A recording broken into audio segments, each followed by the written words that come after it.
On November 16, 2017, the Métis Nation of Alberta signed a historic document with the Government of Canada.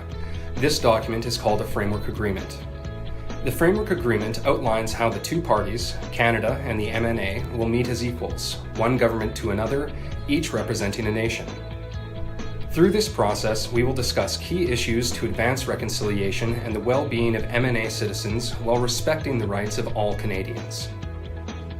The Métis people are also known as the Otipemisiwak, the people who own themselves. Our homeland, the historic Northwest, is where our identity, culture, and nationhood was born. One of the key issues we want to resolve with Canada is our self-government. Métis people have had systems of self-government for centuries.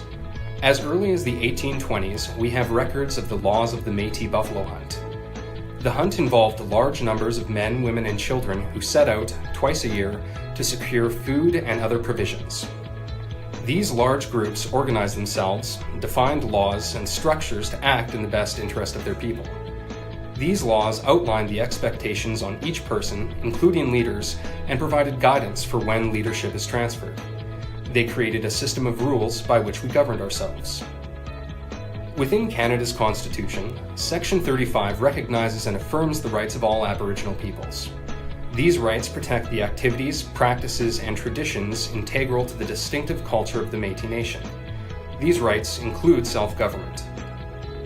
Recognition of the Métis Nation within Alberta's right to self-government will mean recognition that the MNA, as a modern Métis government, has the power to make laws about certain things. This could include things like how Métis rights are exercised and the welfare of our citizens. These laws will allow us to develop and deliver culturally appropriate programs and services to meet the unique needs and priorities of the Métis Nation within Alberta. To accomplish these tasks, we need to first clarify our most prominent priorities and how we, as a nation, are going to make these big decisions. We need to create our own constitution. Like the buffalo hunt, the process of developing our constitution will be nation-driven. The process must reflect the diversity of our citizens, their input, and the common good of our people.